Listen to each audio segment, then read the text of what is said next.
और मेरी माएँ बहनें, आप सभी को अस्सलाम वालेकुम, नमस्कार।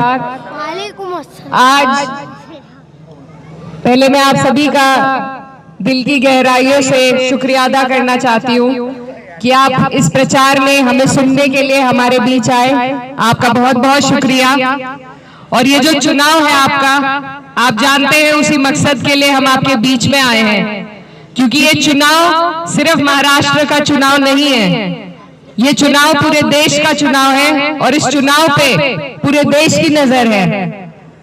आप लोगों को मौका मिला है कि ये जो नापाक तानाशाह सरकार हमारे ऊपर मुसल्लत है 10 साल से, हम उसे जवाब दे सके, उसे रोक सके कहीं।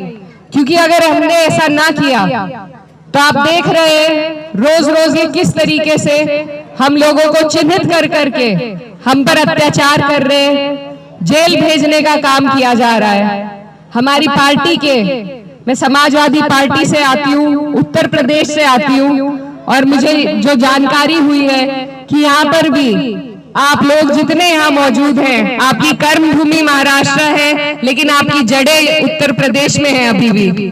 तो मेरा आपसे एक बेटी का भी ताल्लुक है, एक बहन का भी ताल्लुक है, और उसी के जरिए से मैं आपके बीच में आई हूँ कि जिस तरीके से भाजपा की ही सरकार उत्तर प्रदेश में है और जिस तरीके से उन्होंने वहां पर कभी बुलडोजर के माध्यम से, कभी जेल भेजकर क्या क्या रोज घटनाएं वो कर रहे हैं, ये आप जानते हैं अच्छी तरीके से, सब देखते हैं।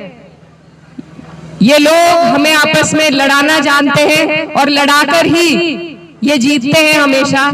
तो मैं आपसे गुजारिश ये करने आई हूं कि जिस तरीके से उत्तर प्रदेश में हम लोगों ने लोकसभा के चुनाव में इनको मुंह तोड़ जवाब देने का काम किया, महाराष्ट्र के लोगों ने भी उसमें बखूबी साथ निभाया। तो आपके पास ये दूसरा मौका है कि ये जो बेईमानी से बनी हुई सरकार है, इसको आप फिर से एक तमाचा मारे, इन्हें गद्दी से हटाएं, तभी आपकी और हमारी और हमारे आने वाले पीढ़ियों की तरक्की हो पाएगी।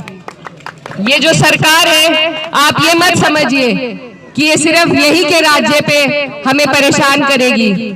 ये सरकार लोकसभा में, राज्यसभा में अपने लोगों को चुनकर भेजेगी और ये सिर्फ भाजपा के इशारे पे लोगों को चुनकर भेजेंगे, और हम वहां पर मौजूद रहते हैं। कुछ हमारे ही लोग इनके बरगलाय में आकर इनके साथ चुनाव लड़ रहे हैं, लेकिन जब वहां पर वक्फ बिल के लिए आवाज उठती है तो अजीत पवार के गुट के जो एनसीपी के एमपी हैं, वो सारे के सारे उठकर उसका समर्थन करते हैं। ये हमारी जमीनें छीनने के लिए हमारा भाजपा का समर्थन करते हैं।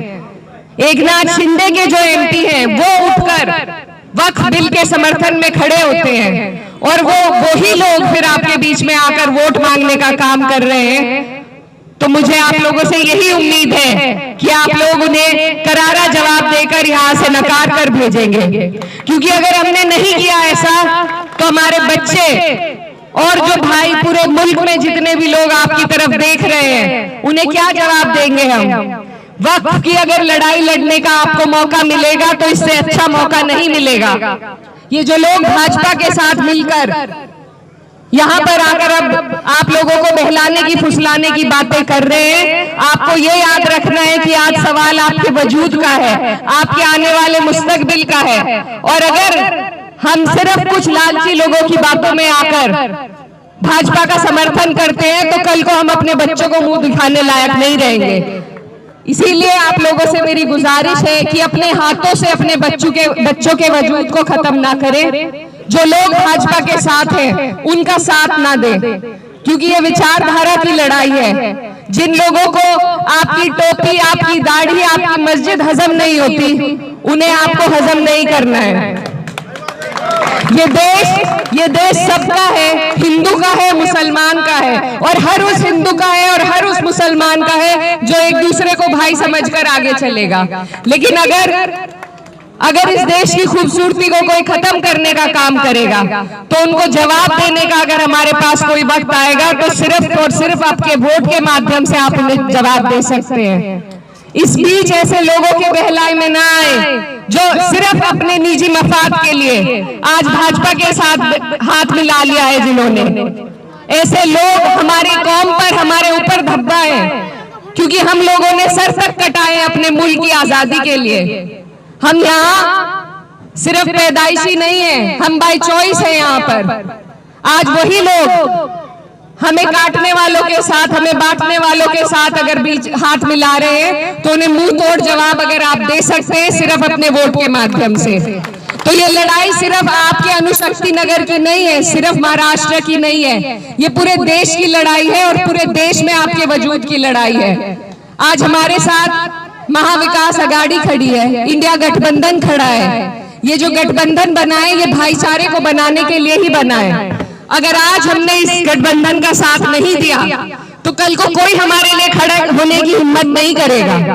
इसलिए बहुत सोच समझ के, बहुत समझदारी से हमें इस चुनाव में वोट देना है। हम बहुत दूर से बहुत उम्मीद लेकर आपके बीच आए हैं और मेरे जो भाई मेरे बराबर में खड़े हैं, ये इतने वर्षों से आप लोगों के बीच मेहनत कर रहे हैं। जब सीए एनआरसी का मुद्दा चला था तो सिर्फ ये थे, आपके प्रत्याशी नहीं थे उस एहतजाज में जितना एहतजाज मेरे भाई ने यहाँ पर किया था।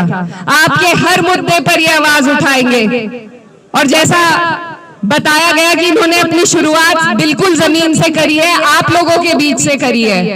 बहुत से मेरे भाई बाद में कई लोग फेसबुकों पे लिखते हैं कि सिर्फ नेता का बेटा नेता बनेगा। आप मौका देंगे तभी तो नेता का बेटा नहीं और भी लोग आगे बढ़ेंगे। तो आज मैं अपने भाई के लिए आपसे गुजारिश करने आई हूँ, आपसे भीख मांगने आई हूँ कि मेरे भाई को जो इतनी मेहनत यहाँ पर दिन रात से कर रहे हैं, इनको वोट दें, इनको आगे बढ़ाएं। ये 5 साल का वोट होता है, अगर काम नहीं करेंगे दोबारा आप मत दीजिए, लेकिन एक मौका दीजिए। हमारे जो यहाँ से प्रत्याशी हैं वो भी अपने हैं, लेकिन उन्हें आपने कई मौके दिए हैं, कई मौके दिए हैं और हाल जो है वो आपके सामने है। तो मेरी आपसे यही गुजारिश है कि बदलाव करें, महाविकास अघाड़ी को वोट दें और हम जितने लोग यहाँ खड़े हैं, हमें सिर्फ छोटी राजनीति नहीं, हमें लंबी निगाह रखनी है। क्योंकि जब हमारे लिए पार्लियामेंट में बैठकर कानून बनाए जाते हैं तो ये सारे के सारे हमारे खिलाफ होते हैं। अगर इन्हें रोकना है, इन नाजायज कानूनों को अगर रोकना है तो आपके हाथ में आज वो ताकत है। इस ताकत को समझिए, अपनी एकजुटता की ताकत को समझिए और एक महाविकास अघाड़ी को और इंडिया गठबंधन को यहां से जिताकर भेजने का काम कीजिए। हमने जो सीखा है यही सीखा है कि हम कटना मंजूर करेंगे, अपना सर कलम कराना मंजूर करेंगे, लेकिन झुकना मंजूर नहीं करेंगे। भाजपा रोजाना मेरे भाई पर उन्होंने झूठा मुकदमा लगाकर 1 साल तक उन्हें जेल में रखा। मेरी वालदा ज़ईफ है, 60 साल की है, लेकिन उन पर गैंगस्टर एक्ट लगाई गई। मैं अकेली थी जब मेरा भाई चुनाव लड़ रहे थे, लेकिन आप जैसे भाई कैराना में, आप जैसे भाइयों ने मेरी मदद करी, मेरा साथ दिया और मेरे भाई को जेल से चुनाव जिताया। तो मुश्किल नहीं है, अगर आदमी हक के साथ रहेगा, सही रास्ते पे चलेगा तो जनता उसके साथ रहेगी। लेकिन कोई अगर पीछे से हमारे ही पीठ में खंजर भोंकेगा, ऐसों का साथ हमें नहीं देना है। मैं आपसे वादा लेने आई हूँ, क्योंकि मुझे मालूम है जब हम संसद में बैठते हैं तो यही लोग, इन्हीं के नुमाइंदे जो पार्लियामेंट में है, एनसीपी के, अजीत पवार की एनसीपी के और एकनाथ शिंदे के, ये लोग हमारी खिलाफत करते हैं वहां पर। तो आपसे मैं वादा लेने आई हूँ, क्योंकि हमें आगे भी वक्त की लड़ाई लड़नी है। क्या आप हमारा साथ देंगे? महाविकास अघाड़ी को जिताएंगे? आप लोगों को बहुत सोच समझ के वोट देना है।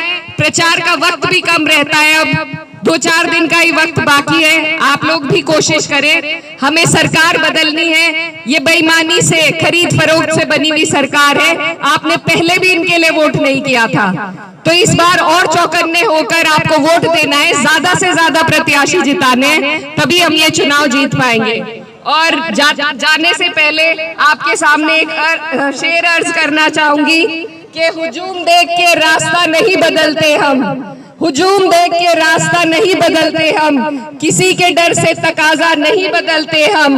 हजार जेरे कदम हो रास्ता खारों का, हजार जेरे कदम हो रास्ता खारों का, जो चल पड़े हैं तो इरादा नहीं बदलते हम। चलो भाई, कौन है गाड़ी में? गाड़ी में